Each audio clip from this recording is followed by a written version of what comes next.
Hey everyone, this is acyuta-bhava from Nightlight Astrology, and today I am continuing my series, which I've called How Ayahuasca Taught Me Astrology. I think this is technically the fourth episode that I've created.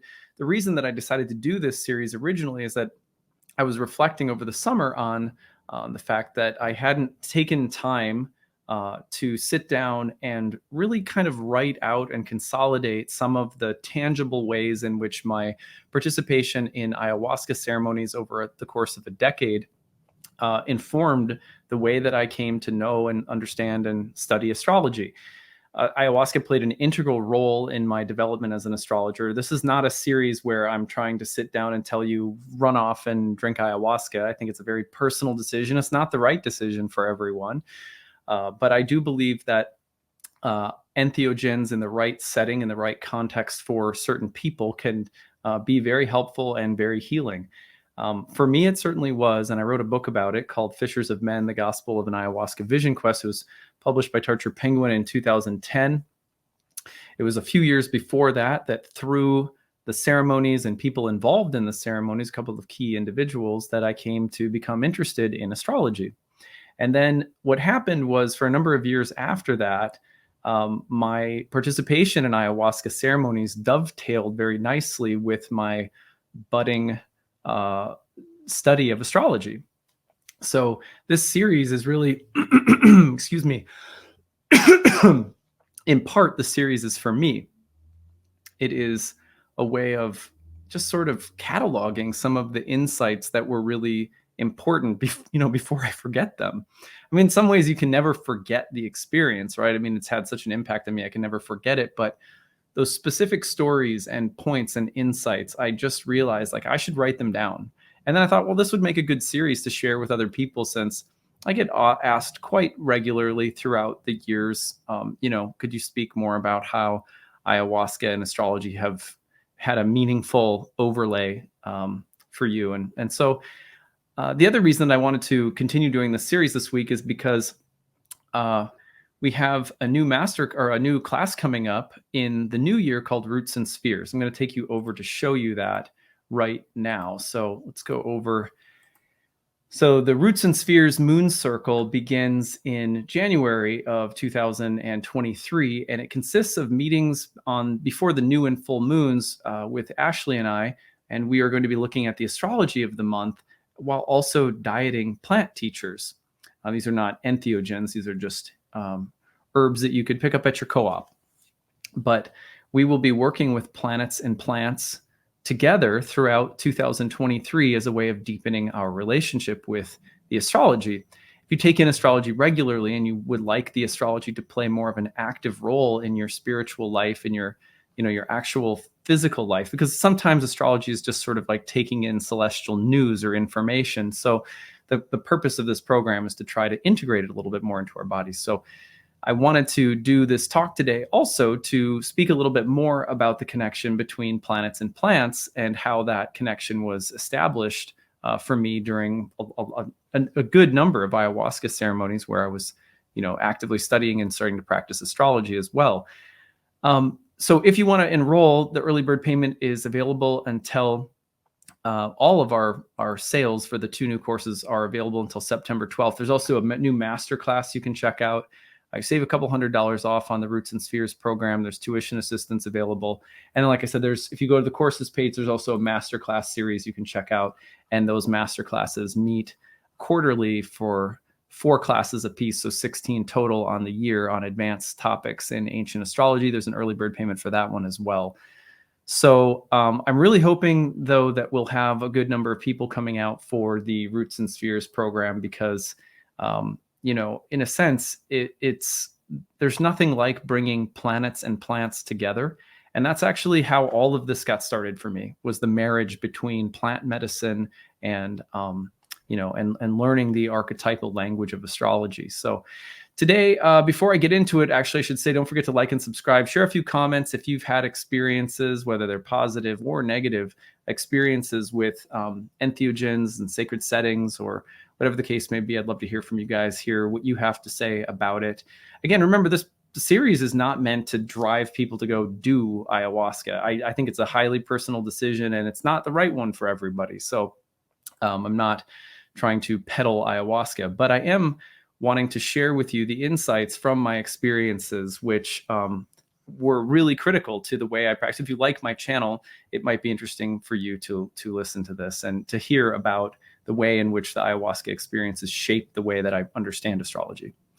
Okay, so as I prattle on here, today I want to talk about an experience that repeated itself over many ceremonies in different ways.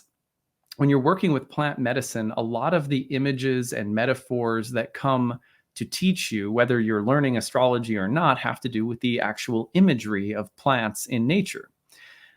They are plant teachers after all, and they are alive and living, and they communicate with you.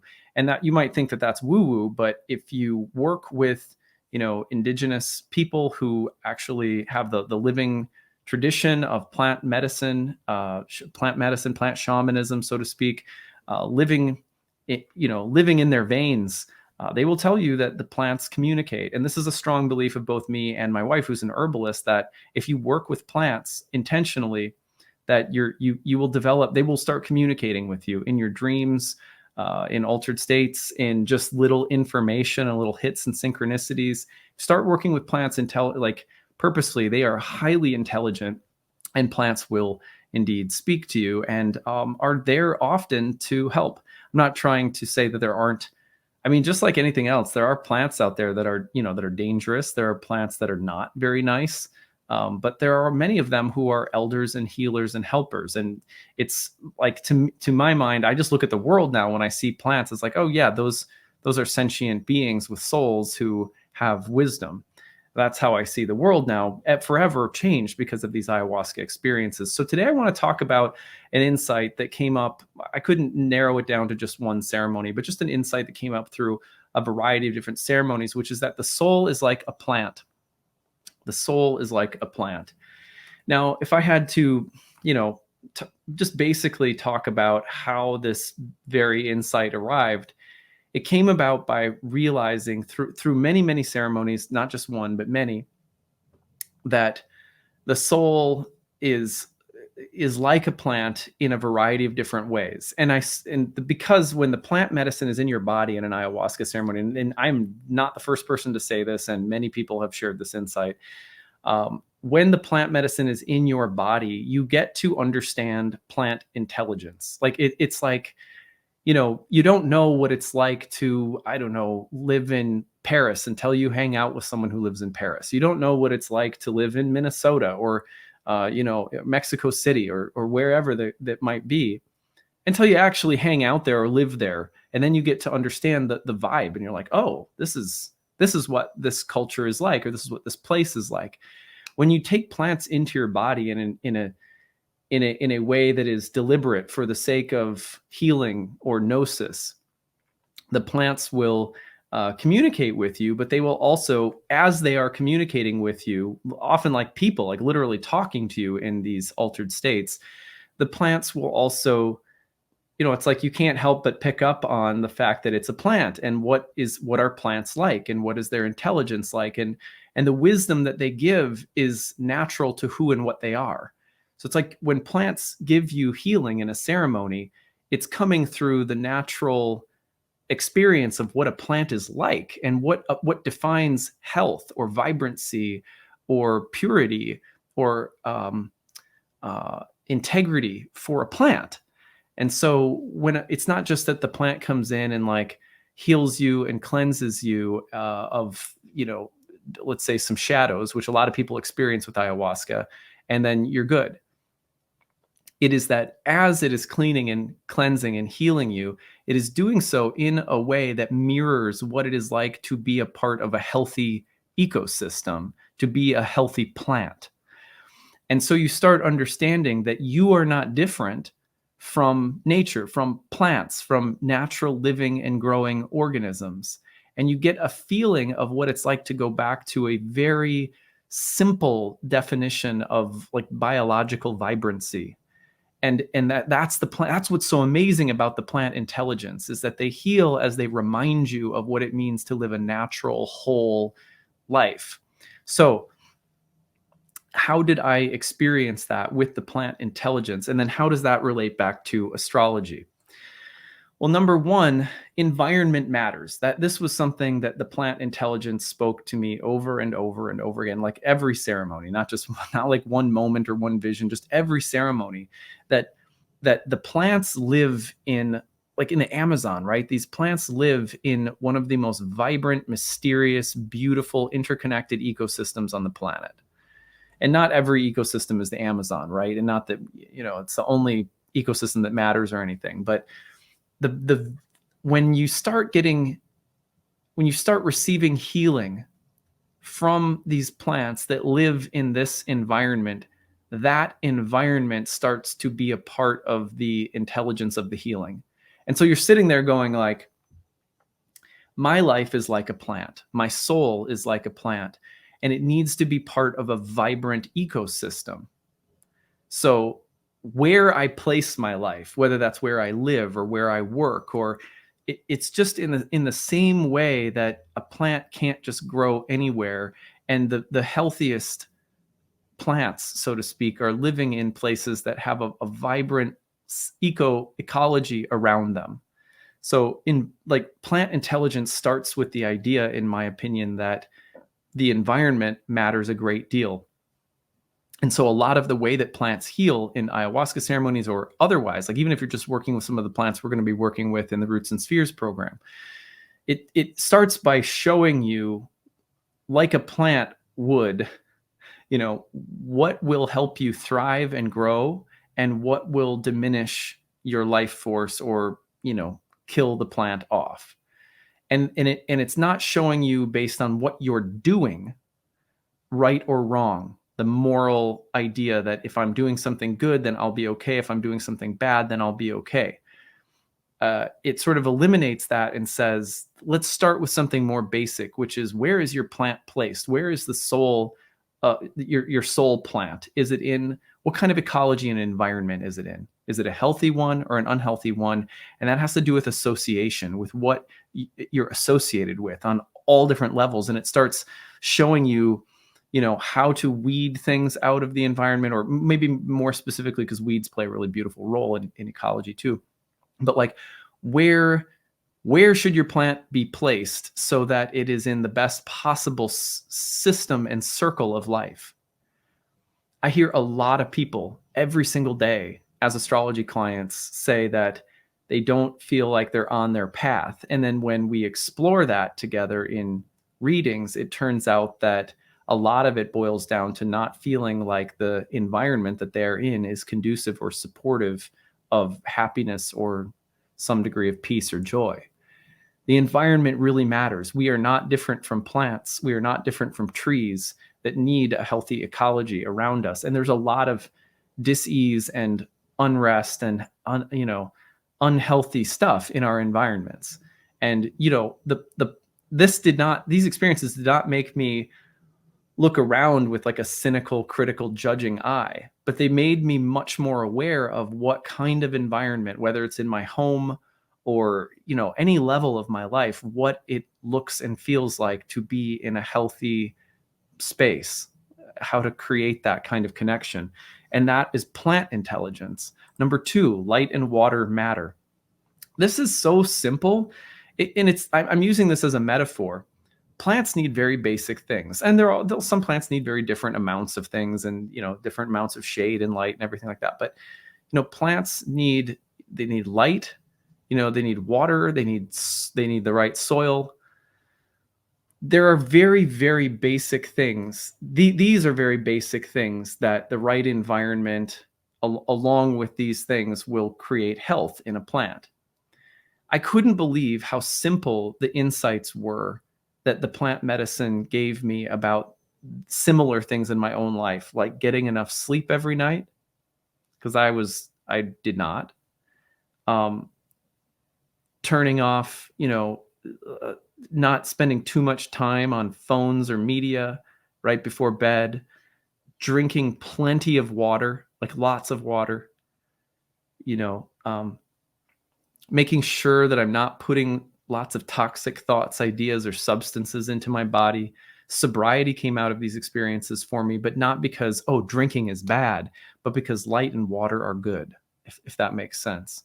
Getting outside, getting exercise, like moving your body, moving your muscles, using your muscles, and getting water and sleep, and living mostly a sober life. I'm not saying where that boundary is. I don't want to determine that for everyone, but for me, like as someone who had addictive tendencies, this was a process of realizing, like, you can't feed a you can't feed a plant Coca-Cola. You know what I mean? You can't feed a plant alcohol all the time, or tons of caffeine. Or, I mean, I have tea. I drink tea. That's about the only thing that I drink. But it was like just very, very simple light and water kinds of things as a metaphor. 3, relationships matter. Plants are in really interesting and beautiful symbiotic relationships with animals, with other things in the ecosystem. And it's really important that our lives are not completely isolated, that we don't live in individualistic vacuums, that we are, in give and take exchanges with things in that environment and in a healthy environment. So light, water. So if I had to, it's like such simple things that were just vibrant plant metaphors. You'll be in the right environment. Be careful that that the environment matters. Be mindful of who and what you associate with. Get sleep, drink water. Be careful what you put into your body. Move your body, breathe, get exercise, move your muscles, get enough sleep. Like such simple things that I don't know how I had gone so far from them, and for many of us, I think they're challenging still. Relationships matter. Who you surround yourself with, the reciprocal nature. Be with people who like to give and receive love, kindness, friendship, exchange, laughter, humor, questions, ideas. You need that vibrant exchange in your life. Number 4, and the last one, there is an invisible gardener. One thing that I was amazed by is that, here's the plant intelligence, and it is so vibrant and, sentient, but it wasn't just like the plant is the almighty knower of truth. It was also this constant feeling that how did this whole beautiful interwoven tapestry of the Amazon ever come into being? What to speak of human relationships and cultures and astrologies and, math and astronomy and physics, and what a beautiful universe we live in. And then I almost named my book The Vine and the Gardener. It was one of the alternate titles that I had for my book. I ended up going in a different direction, mostly because there was a lot of my book that explored my Christian upbringing and the way that the ayahuasca experiences kind of worked on that. But I thought about naming it The Vine and the Gardener because one of the experiences that I had over and over and over again was the idea that you're not alone in this. There's a intelligence, a divine knowing that is moving. Not a blade of grass moves without this divine intelligence behind everything, within everything, above, so below. That there's an invisible divine way of life that's, and there's justice built into it. It's very mysterious. And so also that in the natural world, there's a way when you're in kind of alignment, it's also easier to see and feel the movement of this divinity, this Tao, but you can feel it. And when you observe, often just sitting and observing things after ceremonies, I just go into the jungle or in my like my hut, and I would like sleep in the hammock and just listening to the jungle. And yes, I could hear all the life, but then it was like there was a pulse, like the force or something. It was really important that the plants were also a part of this divine unity that was within all things. And that a life, if I can tend to my soul like it's a plant and take care of it, even just trying, I don't have to be perfect, but just giving it some effort, that I will start to feel and be in touch with this invisible presence, this source or Tao, or a sense of alignment with the oneness in all things. And that, being in touch with that, that's what, it's that sort of like, that's why plants reach for the sun. That's why plants like grow up and blossom. And our blossoming happens as our lives are in alignment. And that blossoming looks like, the fruits of that process are wisdom, love, patience, virtue, leadership, kindness, all sorts of things. That's different for everyone, what that blossoming looks like. But the reward of treating your soul like a plant is that you get to live with some alignment that's pretty profound, and a felt sense of intimacy with the divine. That's the way I would describe it. Well, this leads to the idea that astrology and plants go together. In all of my ceremonies, some of these insights were well before I even started studying astrology, right? But then as I started studying astrology, I would say that these same insights started to, I could start to see how the same insights were coupled with astrology. First of all, astrology and plants have gone together for thousands of years. The earliest, medical herbalists were oftentimes astrologers, and the correspondence between certain kinds of plants, the doctrine of signatures, the correspondence of how plants work and how they work on the body and how they look and where they're placed in an ecosystem. The symbolic mind is looking at ecosystems just like they're looking at solar systems. So that the ancient view of correspondences, that hermetic way of being symbolic in our approach, that's used in plants as much as it's used in planets, and they're often married together. So I started realizing this as I was studying astrology and continuing to work with ayahuasca, and there were a few takeaways that were really profound for me. Number one is that if the environment matters, then what's so amazing about astrology is that whether you're looking at transits or you're looking at a birth chart, astrology can help you understand and see and recognize the environment that you're in, whether that's the karma of the soul's environment in this lifetime, or that's the environment of 2 years as Saturn is transiting a certain house in your birth chart, or an experience of Jupiter going over your ascendant. Astrology really helps us to start recognizing this archetypal environment that the soul finds itself in, which is to say that we live in a psychic ecology. We live in a psychic Amazon that's just as vibrant and filled with patterns and life and gods and omens and signs and symbols as the Amazon is filled with plants and plant teachers and doctrines of signatures. So astrology can really help us to actually become more cognizant of the fact that we live in whatever environment we do, and not just a mundane environment, but a psychological one. Number two, astrology shows us what the soul needs. And by that, I guess you could say what the soul loves, what it's afraid of, what it desires, what it's averse to, because that's all contained in the birth chart. The birth chart shows us what the soul is drawn to, attracted to, or in some cases repulsed by.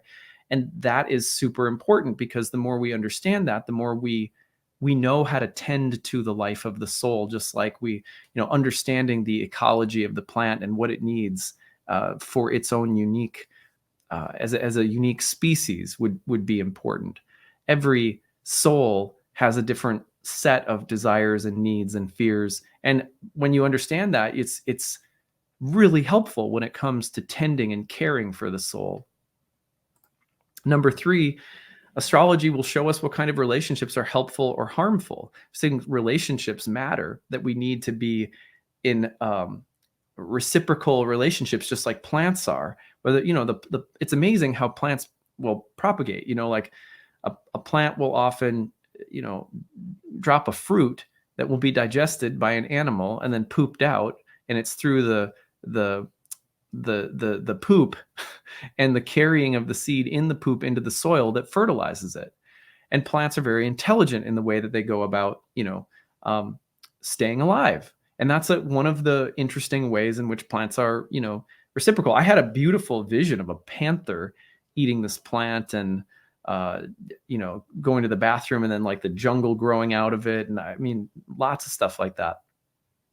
Well, you can look at your birth chart. You can look at astrological signatures in the birth chart in order to understand during a phase of life or overall, you can understand what kinds of relationships might be helpful or harmful, by virtue of looking at, the signatures of the birth chart, and not just in one way, like, oh, your seventh house or your 11th house or Venus. Or but the more you get to, like, the more I've gotten to know my birth chart, the more I've been able to recognize, as the planets are moving week by week or month by month, or as transits are happening to my birth chart, I start to recognize what kinds of things or people are going to be good ones to be in relationship with versus which ones are maybe draining me, or maybe I'm draining someone else.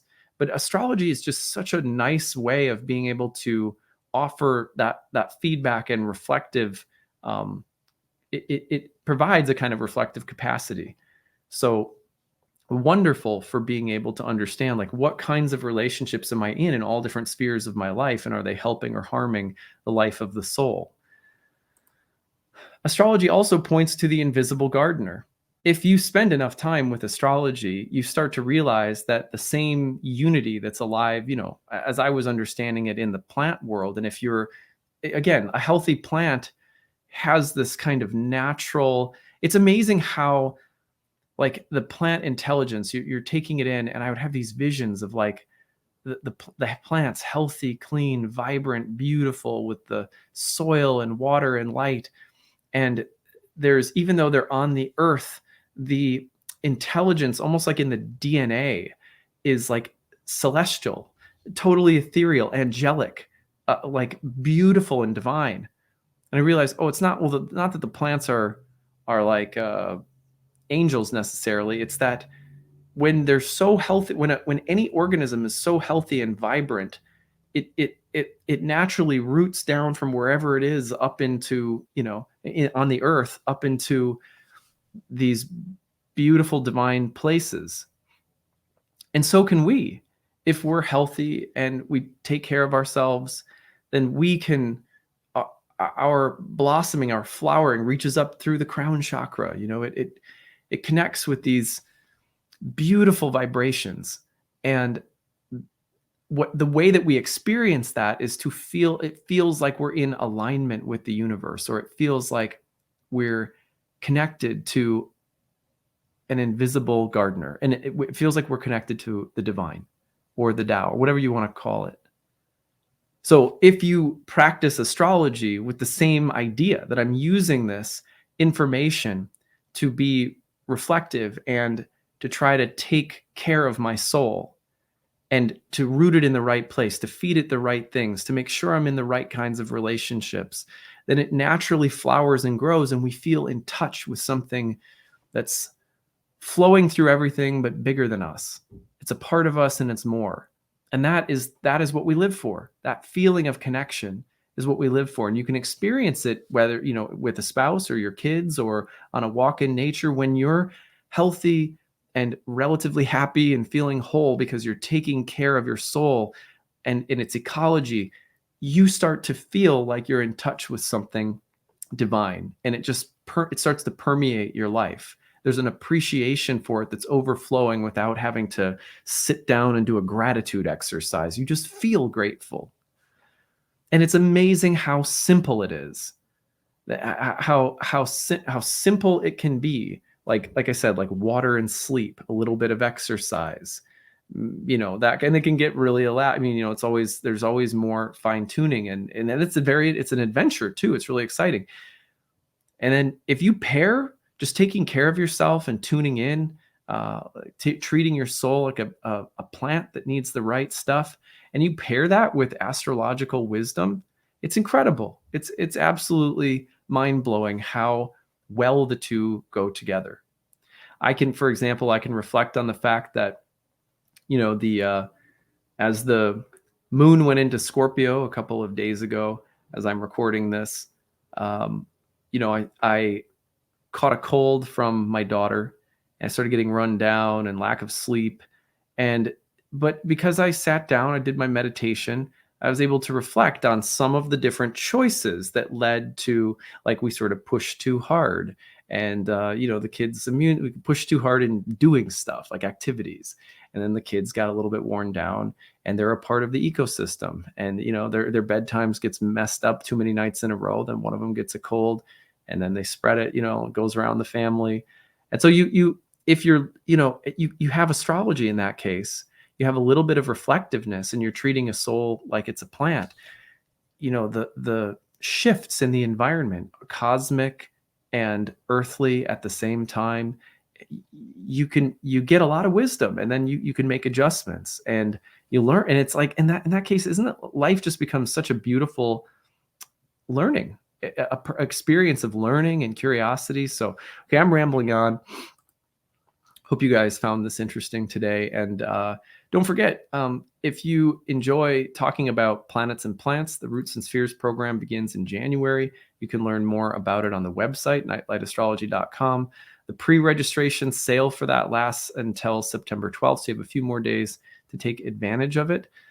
Before you go, share a story. Tell us a little bit about your own story with planets and plants, if you have one, or entheogens, if you have one. And don't forget to like and subscribe. Appreciate it when you do. It helps the channel to grow. All right, that's what I've got for today. Take it easy, everyone. Bye.